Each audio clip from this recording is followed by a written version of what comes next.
Hello everyone, welcome to CyberScoop TV. Greg Otto, your managing editor here. We're coming to you from the floor of the 2017 Black Hat Conference, and I'm talking with Jeremiah Grossman, the Chief Security Strategist for SentinelOne. Jeremiah, thanks for talking with us today. Great to be with you, Greg.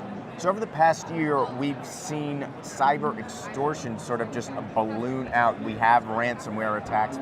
We are seeing a lot of digital extortion where companies are having their IP hacked and sort of held until a company does something proactive. How are you seeing enterprises sort of wrap their hands around being adaptable to this sort of just overall cloud of extortion attacks that we've seen? Great question. Let's do a little bit of history and how we got to this point. Okay. So before, let's say the last 10 or 15 years, the way the bad guys did business is that they stole data and they monetized it in the form of credit card fraud or identity theft and things like that. They stole your data and then they monetized it in the world. Through a variety of improvements the industry made to fraud detection and maybe the plethora of data that's out there, it caused the economy to crash. What a credit card number is worth these days isn't what it used to be 10 years ago. So what the bad guys figured out is that the best and most lucrative buyer of the data they stole is the owner of the data. So they encrypted it, hid it, deleted it, and then they'll sell it back to you for a very high price fee. And that's where we are today. Couple that with that every single year we get more reliant on the digitization of data, and we cannot live without it. So another way enterprises are looking to protect themselves is through cyber insurance. I know that you have done a lot with cyber insurance and talked about it, how it shouldn't be really a fallback when it comes to securing an enterprise. Can you talk to me about how you've seen things change in the past 6 to 12 months when it comes to cyber insurance? Absolutely. So the first thing we have to look at is all the things that we've done to reduce our risk, the prevention stuff. But when you really look at prevention and why all the hacks keep happening, is you can only reduce the risk so much. We can't, no matter what we buy and no matter what we do, we cannot reduce the risk to zero.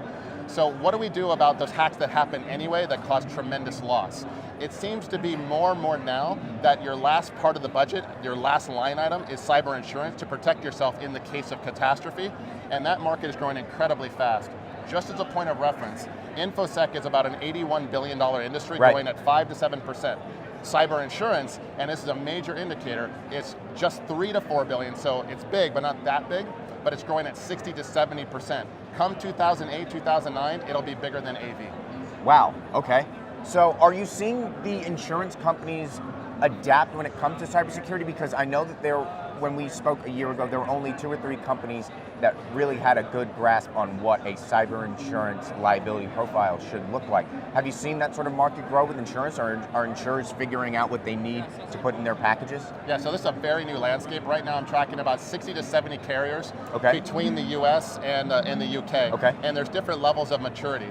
What they're doing now, because the market's growing so fast, they're doing 2 things, because they don't have a lot of actuarial data, meaning they don't know how to readjust the prices and the risks and the premiums based upon the controls you're putting in and the expected loss. So what they're doing is they're taking a swag. So what they do is they're just buying the market, and they're still making money, but they're buying the market. So when the claims happen and the data comes in, they'll compare with what you said you were doing to the actual losses. Come 5 years from now, they'll have the actual data and they'll start adjusting the premiums. In the meantime, they are still just now starting to dictate standards or to-dos to the organizations that they're going to defend. Must have AV of this particular kind, must have a firewall of this particular kind. So they're just touching on it, but more will come. So finally, on the attack profiles and the attacks that we've seen over the past couple months, critical infrastructure is starting to become more and more targeted and make a lot of news. We've seen it with energy grids.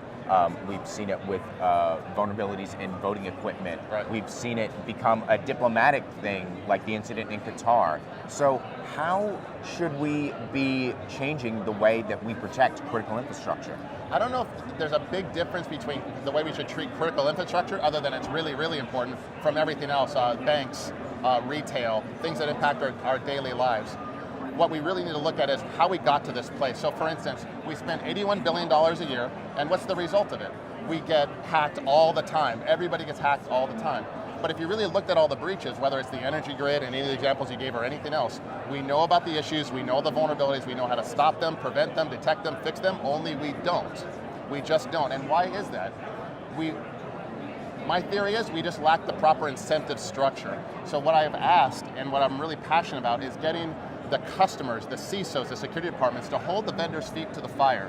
When a vendor says they'll stop APT, they'll stop ransomware, or whatever the case may be, that they make them financially accountable, very similar to an insurance company, for what their product claims are. And SentinelOne does that. So we have our ransomware warranty. So now when we get to critical infrastructure, they're using all the same components and security controls that we are. Let's have the vendors that say, we're going to protect this stuff, take liability. Great. Jeremiah, appreciate you stopping by and talking with us for a little bit today. My pleasure. For all of our videos, check out our YouTube channel, and for everything on Black Hat, check out cyberscoop.com. I'm Greg Otto. Thanks for watching.